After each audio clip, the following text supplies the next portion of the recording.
Bismillahir Rahmanir Rahim.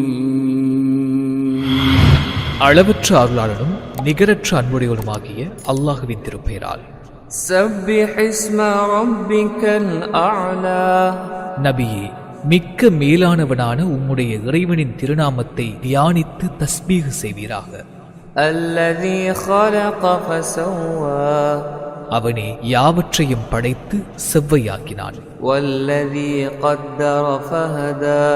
மேலும் அவனே அவற்றுக்கு வேண்டிய அனைத்தையும் அளவுபட நிர்ணயித்து அவற்றை பெறுவதற்கு நேர்வழி காட்டினான்.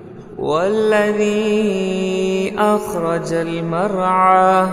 அன்றியும் அவனே கால்நடைகளுக்கென மேய்ச்சலுக்குரியவற்றையும் வெளியாக்கினான். ஃபஜஅலஹு குஸாஅன் அஹ்வா.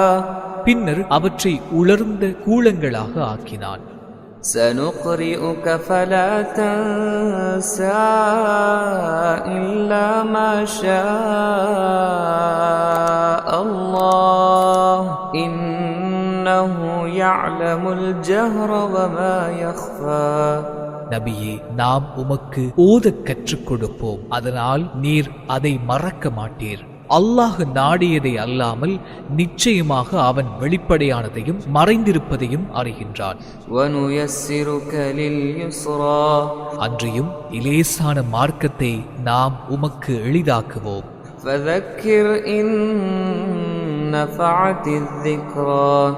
நல்லுபதேசம் பயனளிக்குமாயின் நீர் உபதேசம் செய்வீராக. அல்லாஹ்வுக்கு அஞ்சுபவன் விரைவில் உபதேசத்தை ஏற்பான். ஆனால் துர்பாக்கியமுடையவனோ அதை விட்டு விலகிக் கொள்வான்.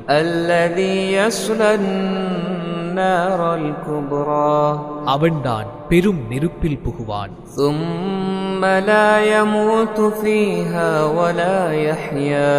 பின்னர் அதில் அவன் மரணிக்கவும் மாட்டான், வாழவும் மாட்டான். தூய்மை அடைந்தவன் திட்டமாக வெற்றி பெறுகின்றான்.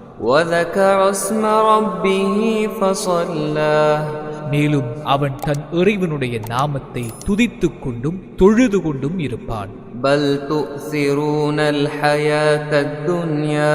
எனினும் நீங்களோ மர்மையை விட்டுவிட்டு இவ்வுலக வாழ்வை தேர்ந்தெடுத்துக் கொள்கின்றீர்கள்.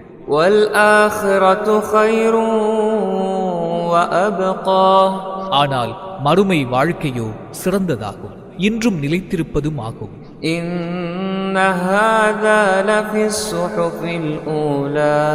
நிச்சயமாக இது முந்திய ஆகமங்களிலும்